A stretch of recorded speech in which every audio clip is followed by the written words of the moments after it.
Liposuction అనే ప్రొసీజర్ని మనం ఏ ఏరియాస్లో చేయొచ్చు? సో లైపోసెక్షన్ అనేది మనం బాడీలో హెడ్ భాగం నుంచి కింద కాలి భాగం దాకా ఎక్కడైనా చేయొచ్చు. కొన్ని స్పెసిఫిక్ ఏరియాస్ ఉన్నాయి చేయడానికి.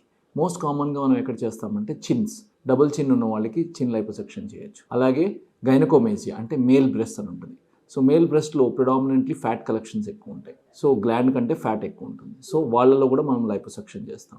అలాగే మోస్ట్ కామన్గా మనం చేసే లైపోసెక్షన్ ఏంటంటే అబ్డామినల్ లైపోసెక్షన్. అంటే పొట్ట భాగాల్లో ఉండే ఎక్సెస్ ఫ్యాట్, చర్మం కింద ఏదైతే ఎక్సెస్ ఫ్యాట్ ఉంటుందో దాన్ని అబ్డామినల్ ఫ్యాట్ అంటారు. ఈ అబ్డామినల్ ఫ్యాట్ లైపోసెక్షన్ చేస్తాం. అలాగే ఫ్లాంక్స్ అంటే మనము చర్మం అబ్డమెన్ సైడ్ భాగంలో కూడా మనం లైపోసెక్షన్ చేయొచ్చు. అలాగే బ్యాక్ అంటే మనం వీపు భాగం, లోయర్ అబ్డమెన్, వీపు వెనక భాగం, లోయర్ పార్ట్, ఎస్పెషల్లీ ఎక్కడైతే మనం టైర్స్ అంటారు, సైడ్ టైర్స్, వాటిని మనం లైపోసెక్షన్ చేయొచ్చు.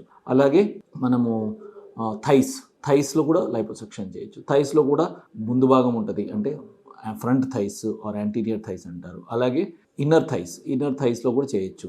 అలాగే అవుటర్ థైస్, లాటరల్ సైడ్ అంటారు, అక్కడ కూడా చేయొచ్చు. Posterior thighs or back of the thighs, అక్కడ కూడా చేయొచ్చు. అండ్ బటక్స్లో కూడా చేయొచ్చు అనమాట. సో ఇవన్నీ కూడా మనం ఇక్కడ లైపోసెక్షన్ చేసి ఫ్యాట్ కంటెంట్ని తగ్గించవచ్చు.